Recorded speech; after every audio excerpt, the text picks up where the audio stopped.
Om Namo Bhagavate Vasudevaya. Om Namo Bhagavate Vasudevaya. Om Namo Bhagavate Vasudevaya. Om Namo Bhagavate Vasudevaya. Om Namo Bhagavate Vasudevaya. Generally, before a lecture, we chant this prayer. Om Ajnana-timirandhasya Jnananjana Shalakaya Chakshurinmilitam Yena Tasmai Shri Gurave Namaha. We admit that we are born in the darkness of ignorance. We have been born again and again and again. And every time we are in ignorance. Ignorance means lack of knowledge, absence of knowledge. The words very simply understood in Sanskritam, jnana, ajnana. In English it's not so clear. You say knowledge and ignorance. So, knowledge, what is that? Knowledge to me means to know, first of all, who we are. We take birth after birth, but we don't know who we are. In each birth, we think that we are the body that we are presently inhabiting. We take many, many births. Punarapi jananam, punarapi maranam, punarapi janani jatthare shayanam. Again and again we're born, again and again we die, again and again we enter a mother's womb. When we're born as a dog, we think, I am a dog. We don't even think of it, we just take it for granted, I am a dog. And after a short time, we have to leave the dog body, and then we get another body. And it goes on like this, on and on and on and on. Yeah. Kindly please sit in such a way that you don't show your back to Krishna. So, this ignorance is the cause of our being born again and again. But we're so ignorant, we don't even understand that we're suffering. By the power of Maya, we're always hopeful of being happy. Simply an illusion. இது ஒரு விதமான ஒரு மாயைதான். Kim sukham martya dhaminam. Bhagavatam poses the rhetorical question, where is there happiness in the place of death? Well, there's an illusion of happiness. Srila Prabhupada gave the example of goats who are lined up for slaughter. Either at the Bakri Eid or the Durga Puja, the goats get lined up for slaughter. And they see in front of them, one goat is getting killed, another goat is getting killed. And so they think, well, I'm going to get killed too. So they indulge in sex. Enjoy yourself while you can.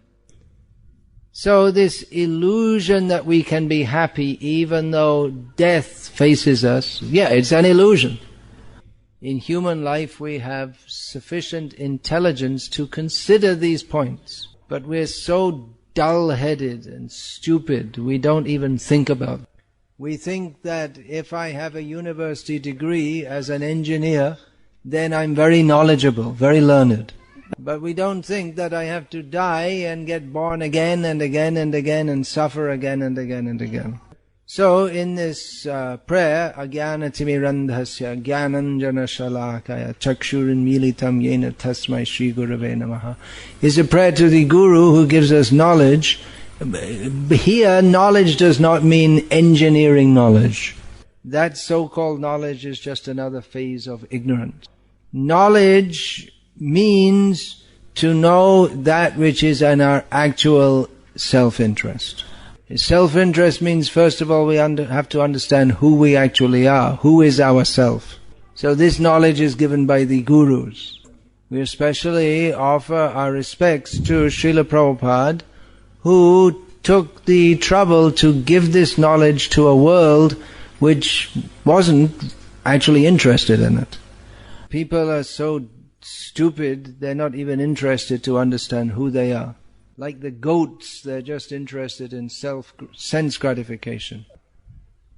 So Srila Prabhupada, he instructed the people of the world that our actual self is eternal. This is Krishna's teaching in Bhagavad Gita, that we are eternal, Atma, Ajo Nityang Shashvato Yang Purana. The nature of the soul is unborn, never ceasing, eternal, ancient. Najayate mriyate vakada chinnayang bhudva bhavita va nabhuyaha. Again and again Krishna describes the nature of the Atma in slightly just from different perspectives. The purport is that we are eternal. We've never not been, and we will never not be. But under illusion, we identify with the body that we are presently incarcerated in. This body had its birth, this body will die, but I am eternal. So that is the beginning of actual knowledge. You may be a PhD, a Nobel Prize winner, all this. If you don't know this, then you're simply in deep ignorance. Now, mostly people who are born in Hindu families, they have some idea about this. No real clear idea. But they have some idea, well, we're Hindus and we believe that you get born again. But that is not knowledge. Knowledge means to understand how we are trapped in this cycle of birth and death and how to get free from it. Now, if we consider what we're discussing now, this is extremely serious. There are so many serious things going on in the world. At the present time, the very serious news in India is that many people are being killed in floods in North India. So that's something very serious. Devastating floods. In Tamil Nadu, well, we don't care at all because it doesn't affect us. But definitely the people in Uttarakhand, they are, their house is washed away, their family is washed away, their life is washed away. So that's something very serious. But there's something even much more serious than that. Is that people, they got their human birth and now they died, but they never understood who they actually are. They never understood the purpose of human life. We got this human form of life. We should take that knowledge by which we can become free from birth and death.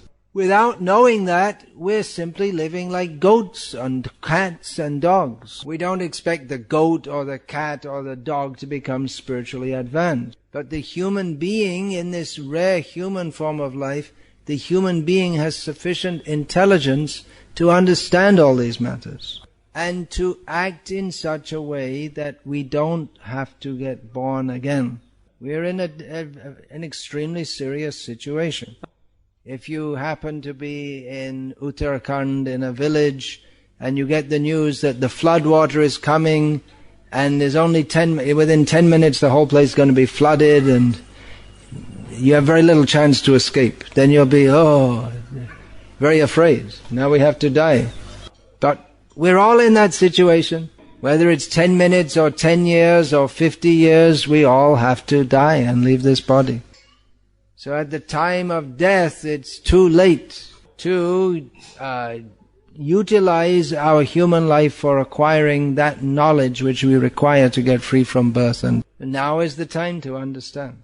But by the power of illusion, we think that we have more important things to do. So many things to do. But we don't know that we're getting diverted from our real business, which is to get the knowledge by which we can become free from birth and death. That knowledge is given by Krishna in Bhagavad Gita. It's not a very difficult thing to understand, actually. Krishna states in Bhagavad Gita how we can get free from birth and death. Janma karma chame divyam evangyo veti tatvataha tyaktva dehang punarajanma naiti mameti sorjuna. Krishna says that one who properly understands the transcendental nature of my appearance and activities does not take birth again in this world. That person comes to me. So it shouldn't be very difficult to understand that there is this Supreme Person, Bhagavan. We are tiny living beings. We are in a vast universe. We don't understand how it's going on.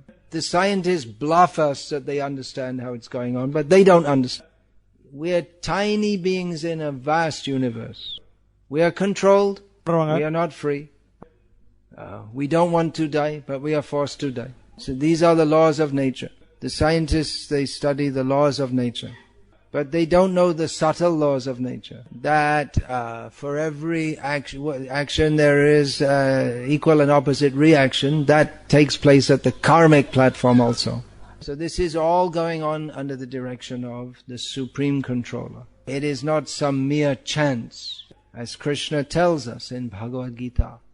Maya adhyakshena prakriti suryate sacharacharam hetunanena kauntaya jagad viparivartate. Krishna describes that all this cosmic manifestation with moving and non-moving beings, it's all going on under Krishna's supervision. So there is this Supreme Controller. We cannot deny that we are controlled. There is the Supreme Controller. That Supreme Controller is Krishna. That is clear from Shastra. We won't find out from our microscope or our telescope. We shall find out from Shastra.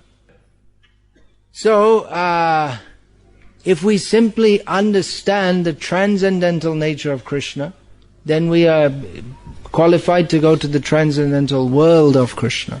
That means to understand that Krishna is not an ordinary person like us. Krishna is certainly not an ordinary person like us. We shall die. We shall be forgotten. But Krishna, he never dies. And he's never forgotten. He's never forgotten means that even though Krishna spoke Bhagavad Gita in this world 5,000 years ago, still Bhagavad Gita is famous. Because Krishna gives knowledge of our actual situation. We are eternal, spiritual living beings. So we may say, well, now science is very advanced. But the knowledge of Bhagavad Gita never goes out of date. Krishna teaches in Bhagavad Gita that this world is a place of misery, still a place of misery. Now it's a highly mechanized place of misery, but still it's a place of misery. So what Krishna speaks is a fact, it's truth. So in so many ways we can understand that Krishna is not an ordinary person. So if we can just understand that Krishna, he is on a completely different platform to the platform that we are on. We are tiny living beings. We are overcome by illusion. We are in ignorance. We are controlled by this illusory energy of Krishna's. But Krishna is a completely different platform. Krishna is the controller of Maya. Krishna appears in this world, but he is not an ordinary person. He is always beyond the influence of illusion. So if we can just understand that Krishna's appearance in this world and his activities, they are transcendental. That means he is beyond the laws of nature. We simply have to understand this. By understanding this, we get free from birth and death. We are in illusion, that means ignorance. That ultimately that ignorance is forgetfulness of our eternal relationship with Krishna. Krishna is the Supreme Controller, the Supreme Master. We are his eternal servants. So our eternal relationship with Krishna is to serve him. That is a very pleasing situation. Generally we think if we have to serve someone, that is not pleasing. We think that if someone serves me, that shall be pleasing. But as tiny living beings, our eternal position is one of service. We cannot become the master. We are always subordinate. Generally people don't like to hear this. If we tell people that you are God, they'll think, oh, wonderful. People like the Swamis who tell them that they are God. But the Swamis who tell you that you are God, they are rascals. Because they're taking the position of spiritual teachers, but they're teaching you nonsense. Because we are not God. You are not God, I am not God. You will never become God, and nor will I, because Krishna has already taken that post. It's his position eternally. So, these rascals, they say, we are all God. And people who are rascals, they like to hear it. But even if you say it, if you chant rounds of japa, I am God, I am God, I am God, I am God, I am God, you can go on saying it all your life, but you'll still never become even slightly more God than you presently are, which means zero. We're not at all God. So we have to chant the Maha Mantra, which is Hare Krishna, Krishna Krishna, Hare Hare, Hare Rama, Rama Rama, Hare Hare. And the meaning of that is, I am the servant of God, I am the servant of God, I am the servant of God. O energy of Krishna, O Krishna, please engage me in your service. I am your servant. And if we simply accept this simple fact that we are the servant of the Supreme Personality of Godhead, Krishna, then our all auspiciousness begins. Now, why is it that highly intelligent people like Professor Einstein, and in the modern age, Professor Dawkins, and all these big, our Prime Minister is also, Prime Minister of India is also an ex-university professor.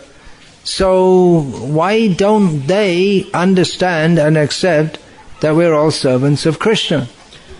It doesn't require a very great intellect to understand. It's a simple thing to understand. We are controlled, there is a supreme controller. There is no question of us becoming God. It's a very simple thing to understand. Now, why is it that people with vast intelligence and great university degrees, world-famous professors, they can't understand? They have so much knowledge, but the most important point, they miss it altogether. That is described in Bhagavad Gita by Krishna. Namang dushkushino murha prapadyante naradhamaha maya parita jnana asurang bhavam ashritaha. Because people's basic attitude is wrong, therefore they cannot understand. Because like goats, they're addicted to sense gratification, they cannot understand what is their real self-interest. So people who are foolish, who are the lowest among mankind, who appear to be very intelligent but whose intelligence is stolen by illusion, and who are out and out demons like Hiranyakashipu and Ravana, they cannot understand the very easy thing to understand, that we are controlled, we are under the control of the Supreme Controller. And therefore we should submit to Him. Then we can live eternally in happiness in the spiritual world with Krishna. So it's easy to understand, but it's not easy to understand because we don't want to understand. When we actually become fortunate, then we can understand. Who can deny it? Will anyone like to deny that they are controlled? Does anyone here think that they're not controlled? They're free from the laws of nature? Any volunteers for the atheism position? We all have to admit that we are under the control of forces that we cannot resist. Why? How can we get free from this? We can get free from the laws of nature which force us to suffer birth and death again and again and again, if we submit to Krishna and agree to serve Him. Either we are controlled by Maya and illusion and we suffer birth and death, or we submit to be directly controlled. Submit to be directly controlled by Krishna. So it is a much better proposition to be directly controlled by Krishna. In the spiritual world with Krishna, there is no birth and death. It is a completely happy life. There is no lust, greed, anger, envy, illusion, none of these bad things.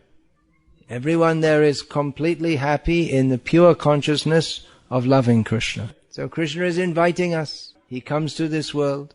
He speaks Bhagavad Gita. And He invites us to join Him in the blissful existence in the spiritual world. He gives us knowledge of the spiritual world. The first knowledge to enter the spiritual world is to understand that we don't belong to this material world.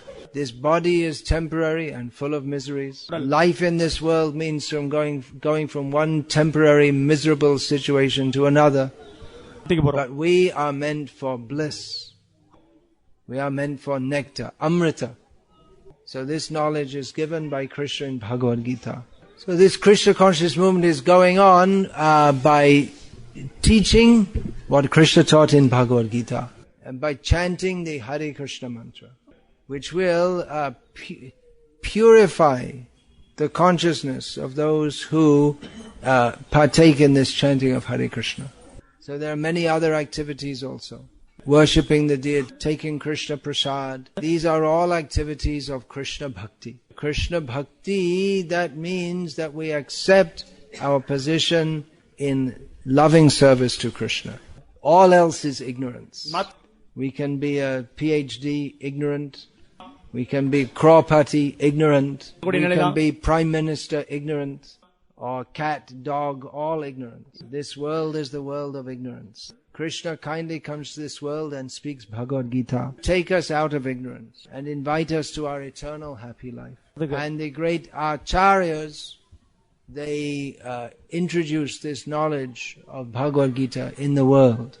So we're very grateful to Srila, we're very grateful to Krishna for speaking Bhagavad Gita and for sending Srila Prabhupada to this world to teach us Bhagavad Gita, by which we can come out of the illusion of ignorance and chant the holy names of Krishna. Hare Krishna. Is there any question about this?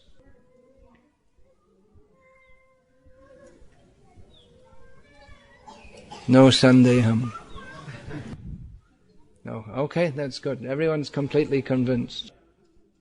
So you all take up this Krishna Bhakti very seriously, and study Bhagavad Gita very seriously, and then we can all go together to the spiritual world, and there'll be no more people left in Salem. Hare Krishna.